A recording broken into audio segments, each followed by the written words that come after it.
যখনই সম্পর্কের মধ্যে টাকা চলে আসবে, টাকার লেনদেন হয়ে যাবে, তখনই কিন্তু সেই সম্পর্কটা শেষ। দেখবেন যখনই টাকার লেনদেন করবেন, ও ভালো না, ওর মাল ভালো না, ওর এটা ভালো না, ওইটা ভালো না, নানান সমস্যা।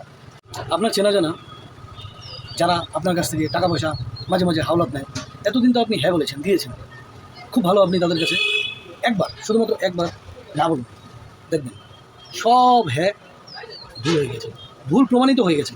আপনি তার কাছে খারাপ হয়ে গেছেন। আপনি সেই লোকটা আপনাকে ঘৃণা করবে, সেই লোকটা আপনার থেকে দূরে চলে যাবে। দুজনের মধ্যে একটা সম্পর্ক টিকে থাকে একটা সুতার মধ্যে।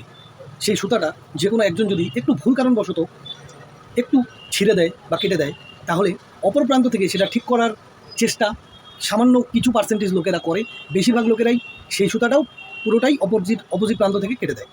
এই কেটে দেওয়ার জন্য কিন্তু সম্পর্কগুলো নষ্ট হয়ে যায়। তাই যখন একটা সম্পর্ককে টিকিয়ে রাখবেন, তখন খুব সাবধানে সেই সুতাটা যত্ন করে আমাদের রাখতে হবে, যাতে কোনোভাবেই সুতাটা কেটে যায় বা ছিঁড়ে যায় না।